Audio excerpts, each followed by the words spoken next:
আল্লাহ রাব্বুল আলামিন যাকে পছন্দ করেন, যাকে মহাব্বত করেন, আল্লাহ তাআলা তাকে দ্বীনের বুঝ দান করেন। ঠিক আছে না? যে যাকে আল্লাহ তাআলা চান যে আমার এই বান্দাটা দুনিয়াতেও ভালো থাক, আখিরাতেও ভালো থাক, দুনিয়াতেও লিটারালি রাজার মতো থাক, দুনিয়াতেও আল্লাহ তাআলা যাকে রাজার জীবন দিতে চান, রাজার মতো জীবন, তাকে আল্লাহ তাআলা দ্বীনের বুঝ দান করেন। এবং আখিরাতেও কি রাজা নাকি? সবচেয়ে কম ছোট জান্নাত যে ব্যক্তিটা পাবে, সে এই দুনিয়ার 10টা দুনিয়ার সমান একটা জান্নাত পাবে। এটা হচ্ছে লোয়েস্ট, এটা হচ্ছে লোয়েস্ট। তাহলে ওই জান্নাতের সে বাদশা, ঠিক না? তাহলে আল্লাহ তাআলা যাকে দুনিয়ার রাজা বানাতে চান, মৃত্যুর পরে জান্নাতের রাজা বানাতে চান, এই মানুষটাকে আল্লাহ দ্বীনের বুঝ দান করেন। তো জান্নাতের রাজা তো বুঝে আসে আমাদের খুব সহজে, হ্যাঁ, যে আল্লাহর হুকুম মানবো, রাসূলুল্লাহ সাল্লাল্লাহু আলাইহি ওয়াসাল্লামের তরিকা অনুসারে চলবো, মৃত্যুর পরে আল্লাহ জান্নাত দিবেন খুশি হয়ে। কিন্তু দুনিয়াতে যে আল্লাহ তাআলা তাকে জান্নাত দিবেন, দুনিয়াতে যে আল্লাহ তাকে রাজার জীবন দিবেন, এটা বুঝে আসতে চায় না। মানুষ মনে করে দুনিয়াতে সুখ পাইতে হলে আমাকে অন্য কিছু করতে হবে, ইসলামকে রেখে অন্য কিছু করতে হবে। আমরা মনে করি যে আমরা আমাদের বাপ মারাও একই কথা মনে করে যে ছেলে হুজুর হয়ে গেছে, ওর ভবিষ্যৎ শেষ, এত ব্রাইট একটা ছেলে নষ্ট হয়ে গেল হুজুর হয়ে, ঠিক না? বাবা এটাই মনে করে যে ছেলেটা দাঁড়িয়ে রাখছে, এ রাখছে, ও রাখছে, তা রাখছে, ও তো ভালো করে চাকরি পাবে না, ও বিয়ের জন্য ভালো মেয়েও পাবে না, এরকম মনে করে সবাই। কিন্তু আল্লাহ তাআলা বলতেছেন যে আমি যার ভালো চাই আমি তাকে দ্বীনের বুঝ দান করি। তাহলে ব্যাপারটা কন্ট্রাডিক্ট করলো না? তাহলে দুনিয়াতেও যদি কেউ শান্তির জীবন চায়, দুনিয়াতেও যদি কেউ রাজার জীবন চায়, দুনিয়াতেও যদি কেউ কি বলা যায় সুখের জীবন চায়, তবু তাকে ইসলাম ছাড়া অন্য কোনো কিছু যদি সে ফলো করে সেটা পাবে না।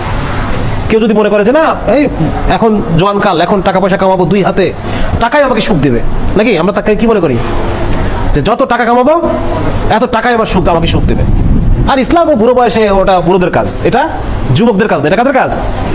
এটা বৃদ্ধদের কাজ। বুড়া হয়ে গেলে পরে মানুষ দাড়ি রাখে, বুড়া হয়ে গেলে পরে মানুষ হজে যায়, বুড়া হয়ে গেলে পরে মানুষ তবলিগে যায়, বুড়া হয়ে গেলে পরে মানুষ এতেকাফে বসে, এগুলো যুবকদের কাজ। এখন ইয়াং বয়স, হ্যাঁ, এখন আমি নিত্য নতুন শার্ট পরবো, প্যান্ট কিনবো, জুতা কিনবো, বিভিন্ন নতুন নতুন ব্র্যান্ডের মোবাইল আসতেছে, এগুলো কিনবো, মেয়েদের সাথে টাঙ্কি মারবো, গার্লফ্রেন্ড থাকবে, একটা গার্লফ্রেন্ড চেঞ্জ করবো।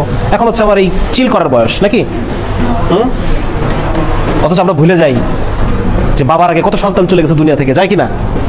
নাকি আমাকে আল্লাহ লিখে দিয়েছে তোর বয়স যখন 70 হবে এছাড়া তোর মরণ নাই, নাকি 70 বছর বয়সের আগে তোর মৃত্যু নাই, এটাকে আল্লাহ আমাকে লিখে দিয়েছে? কত দাদার আগে নাতি চলে গেছে, গেছে কিনা? কত বাবা সন্তানকে দাফন করছে, করে না? করে। সুতরাং আমার তোমার ডাক যে কোনো সময় চলে আসতে পারে।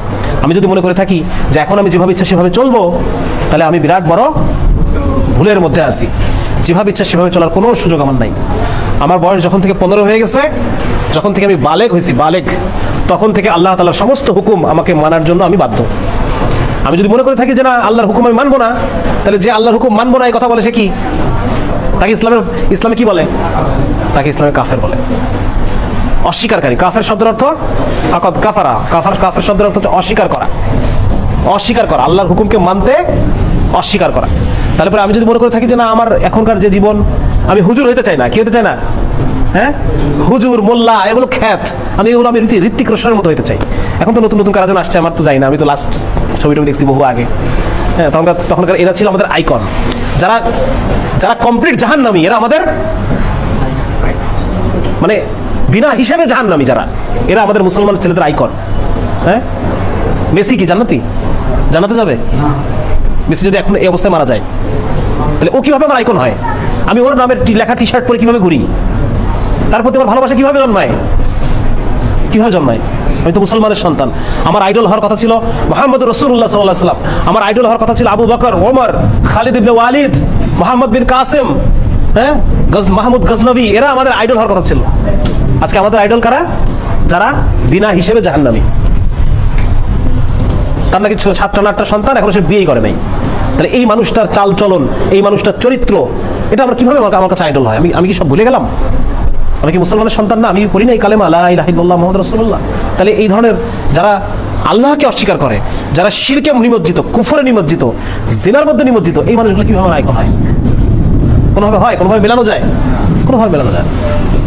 এই জন্য এইটা মনে করার কোনো কারণ নাই যে আমি এখন আমার যে যৌবনকাল, এইটা আমি যেভাবে ইচ্ছা সেভাবে চলবো, বৃদ্ধ বয়সে গিয়ে আমি ভালো হয়ে যাবো। এটা যদি মনে করি আমি অনেক বড় ভুল করলাম। আমাকে এই দুনিয়া থেকে যে কোনো সময় চলে যাওয়া লাগবে। আমি যে কোনো সময় এই দুনিয়া থেকে যে কোনো সময় চলে যাব। আর এখন মৃত্যু হওয়া মানে এখনই আমার আখিরাত শুরু হয়ে গেছে। বুঝা গেছে? এখনই আমার কবর, হাসর, মিজান আমার আখিরাত শুরু হয়ে গেছে। যার কারণে এই ভুল থেকে আমাদের উঠতে হবে, এবং মুসলিম হিসেবে আমাকে নিজেকে চিনতে হবে যে আমি সবার আগে একজন কি, সবার আগে আমি একজন মুসলমান। আমি আল্লাহ তাআলার বান্দা, আর বান্দা মানে আমাকে আল্লাহ তাআলার প্রত্যেকটা হুকুম ফুলফিল করতে হবে, আল্লাহর আদেশগুলো আমার মানতে হবে।